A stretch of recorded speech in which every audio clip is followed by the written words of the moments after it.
আসসালামু আলাইকুম। এখন দেখবেন সংবাদ শিরোনাম। পাবনায় নৈশ প্রহরীদের জিম্মি করে 5টি স্বর্ণের দোকানে ডাকাতি, তালা ভেঙে কোটি টাকার স্বর্ণ রূপার অলংকার লুট, জড়িতদের ধরার চেষ্টা করছে পুলিশ। রোগীর চাপে বাগেরহাটের 250 শয্যা হাসপাতালে হিমশিম অবস্থা, শয্যা সংকটে মেঝে বারান্দাতেও চলছে চিকিৎসা, প্রকট ডাক্তার নার্সের সংকট। শিল্প কারখানাবিহীন কুড়িগ্রামে বাড়ছে বায়ু দূষণ, অস্বাস্থ্যকর পরিবেশ আর রোগব্যাধি থেকে রক্ষায় বৃক্ষরোপণের তাগিদ। রোগীর চাপে হিমশিম বাগেরহাট 250 শয্যা জেলা হাসপাতাল। নিয়মিত রোগীদের পাশাপাশি সম্প্রতি ঠান্ডাজনিত এবং ডেঙ্গু রোগীদের আনাগোনা বেড়েছে। শয্যা সংকটে মেঝে এবং বারান্দায় চিকিৎসা নিতে হচ্ছে। দীর্ঘদিন ধরে থাকা চিকিৎসক এবং নার্স সংকট এখন প্রকট হয়ে উঠছে। মেঝে, বারান্দা কিংবা করিডোর, শয্যা সংকটে যেখানে জায়গা মিলছে সেখানেই বিছানা পেতে চিকিৎসা নিচ্ছেন রোগীরা। এই দৃশ্য বাগেরহাট 250 শয্যা হাসপাতালের। নিয়মিত রোগীদের পাশাপাশি কয়েকদিন ধরে যোগ হয়েছে ঠান্ডাজনিত এবং ডেঙ্গু রোগী। ধারণ ক্ষমতার চেয়েও বেশি রোগীর কারণে সৃষ্টি হয়েছে এমন পরিস্থিতি। নিরুপায় সেবা প্রত্যাশী ও স্বজনদের দিন কাটছে চরম ভোগান্তিতে। মশাটা একটু কারণ মশারি টাঙ্গায় না, পরে বেড পাচ্ছি না, অনেক লোকজন আছে বেডের জন্য বেড পাচ্ছি না। আমরা বাথরুমের পাশে আমরা বেড নিয়ে আসছি, এখন উপায় নেই, গরিব মানুষ কি করব বলেন। 4 দিন ধরে এখানে ভর্তি হয়েছে, এখনো কোনো বেড পাই নাই। অসংখ্য রোগী এখানে থাকতে খুব সমস্যা হচ্ছে। শুধু ভোগান্তিই নয়, চিকিৎসক নার্সদের বিরুদ্ধে অসদাচরণ সহ নানা অভিযোগও করেন রোগী ও তাদের স্বজনরা। সংশ্লিষ্টদের সরল স্বীকারোক্তি, চাপ সামলাতে হিমশিম খাচ্ছেন তারা। বলছি এতে কি দুবারে কোনো ঔষধ আছে রুগীর? কয় দুবারে কোনো ঔষধ নাই। আমি অন্য এক নাচ দেখাইছি, কইছি দুবারে ঔষধ আছে। তারপরে আমাকে দ্বারা বলেন নাই, এখন এই ঔষধে যা নাই বাইরে দিয়ে কিনগে না লাগবে, তাই সেটা কিনগে না লাগবে, সেটা আমার তো বলবে। প্রত্যেকটা রুগী হলো ডেঙ্গু রুগী, তার মাঝে আমাকে এরকম করে যদি রাখে তা তো আমাদেরও হবে।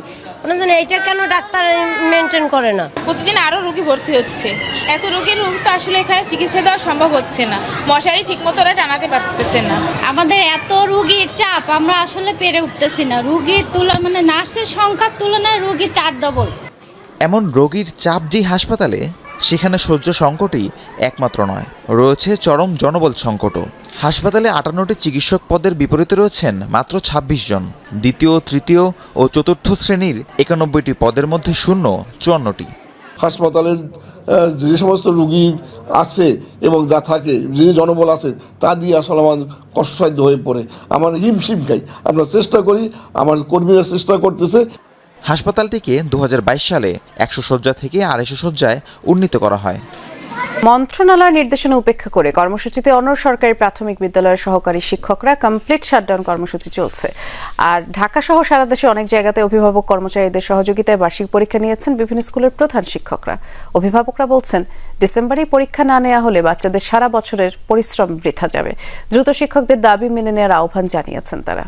গত 27 নভেম্বর থেকে 3 দফা দাবিতে কর্মবিরতি শুরু করে প্রাথমিক শিক্ষা দাবি বাস্তবায়ন পরিষদ। গত সোমবার তারা বার্ষিক পরীক্ষা বর্জন কর্মসূচিও শুরু করেন। এই পরিষদ এখন বিদ্যালয়ে পালন করছে কমপ্লিট শাটডাউন কর্মসূচি। প্রাথমিক শিক্ষায়ও আমাদের সংস্কারের জায়গাটা যে আমূল পরিবর্তন হবে, সেই জায়গাটি থেকেই মূলত আমাদের এই আন্দোলন সংগ্রাম চালিয়ে যাওয়া। জোরপূর্বক সেই পরীক্ষাটা নেওয়া হচ্ছে। কিছু পরীক্ষার্থী দিচ্ছে, কিছু আসছে না, কিছু সহকারীদের ছাড়া দিতে চাচ্ছে না।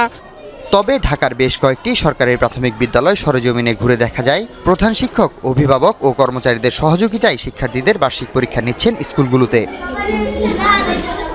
অভিভাবকরা বলছেন, বছর শেষে এই পরীক্ষা যথাসময়ে না নিলে বাচ্চাদের অনেক ক্ষতি হবে। এ বছরের মূল্যায়ন আর নতুন ক্লাসে ওঠার কার্যক্রম পিছিয়ে গেলে বৃথা যাবে শিশু কিশোরদের সারা বছরের পরিশ্রম। আগে বলতো আমাকে এখন পরীক্ষার হলে আইনে, তারপর কেন না করতেছে? আমাদের বাচ্চাদের পরীক্ষা হতেই হবে, কারণ আমার বাচ্চার একটা প্রিপারেশন আছে। আমি বাচ্চাটাকে প্রস্তুত করে নিয়ে আসছি। টিচাররা নাই, বাচ্চাদের ক্ষতি হচ্ছে, এটা আমরাও জানি। এখন জানলেও কিছু করার নাই, আমাদের বাচ্চার পরীক্ষা দরকার। একই চিত্র দেখা গেছে দেশের বিভিন্ন জেলার সরকারি প্রাথমিক বিদ্যালয়েও। সহকারী শিক্ষকদের কর্মবিরতি থাকায় কর্মচারী ও অভিভাবকদের সহায়তায় বার্ষিক পরীক্ষা অব্যাহত রাখেন প্রধান শিক্ষকরা। তবে কয়েক জেলায় কর্মসূচি শিথিল করে পরীক্ষা নিচ্ছেন সহকারী শিক্ষকরাও। আবার কিছু জায়গায় পরীক্ষা নেওয়া সম্ভব হয়নি। এখন যদি পরীক্ষা না অটো পাস দেয়, তার তো কোনো মানে হলো না। তাহলে সবাই পাস, তাহলে আমি কেন বুঝবো আমার বাচ্চা ভালো করলো না খারাপ করলো? পরীক্ষা কর্মসূচি বর্জন করেছি আমরা। সরকার যখন আমাদের দাবি আদায় মেনে নিবে। আমরা আমাদের প্রয়োজনে গ্রীষ্মকালীন শীতকালীন বন্ধ রেখে আমরা বাচ্চাদের সেটা পুষিয়ে দেব। শ্রেণীকক্ষে যায় নাই, পরীক্ষা বর্জন করছে। আমি একার দ্বারা 7টা রুমে পরীক্ষা নেওয়া সম্ভব না, আমি নিতে পারতেছি না।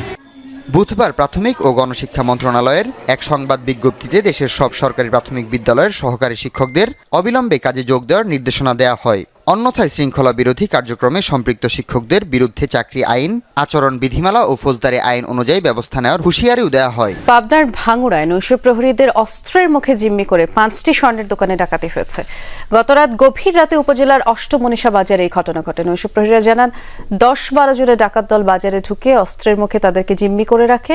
5টি স্বর্ণের দোকানে তালা ভেঙে লুটপাট করে। ডাকাত দল কোটি টাকা মূল্যের স্বর্ণ, রূপার অলংকার, নগদ টাকা লুট করে। খবর পেয়ে ঘটনাস্থল পরিদর্শন করে পুলিশ। জড়িতদের শনাক্ত করে আইনের আওতায় আনার চেষ্টা চলছে। 3 জেলায় সড়ক দুর্ঘটনায় 5 জন নিহত হয়েছেন। এর মধ্যে কুমিল্লাতে একই পরিবারের 3 নারীর প্রাণ গেছে, এক শিশু আহত হয়েছে। দুপুরে কুমিল্লার তিতাস উপজেলার রাজাপুর গ্রামে এই ঘটনা ঘটে। স্থানীয়রা জানায় বেপরোয়া গতির বালুবাহী একটি ট্রাক্টর নিয়ন্ত্রণ হারিয়ে রাস্তার পাশের নদীতে পড়ে যায়। চাপা পড়ে মারা যান 3 নারী। তারা নদীতে গোসল করছিলেন। নিহতরা হলেন রাজাপুর গ্রামের ইমন মিয়ার স্ত্রী রোজিনা আক্তার, ইমন মিয়ার ভাই ফারুক মিয়ার স্ত্রী শামসুন নাহার, ভাগ্নির স্ত্রী রিনা আক্তার। ফায়ার সার্ভিস স্থানীয়দের সহায়তায় তাদের মরদেহ উদ্ধার করা হয়। ঘটনার পরে ট্রাক্টরের চালক এবং হেলপার পালিয়ে যায়। এছাড়া কিশোরগঞ্জের পঞ্চগড়ে সড়ক দুর্ঘটনায় আরও 2 জনের প্রাণ গেছে। খুলনায় আদালতের সামনে দিনে দুপুরে গুলি আর ধারালো অস্ত্রের আঘাতে প্রাণ যায় হাসিব হাওলাদার। জনসম্মুখে এমন হত্যাকাণ্ডে আতঙ্কিত পরিবারের সদস্যরা। নিরাপত্তাহীনতায় কেউ মামলা করার সাহসও করছে না।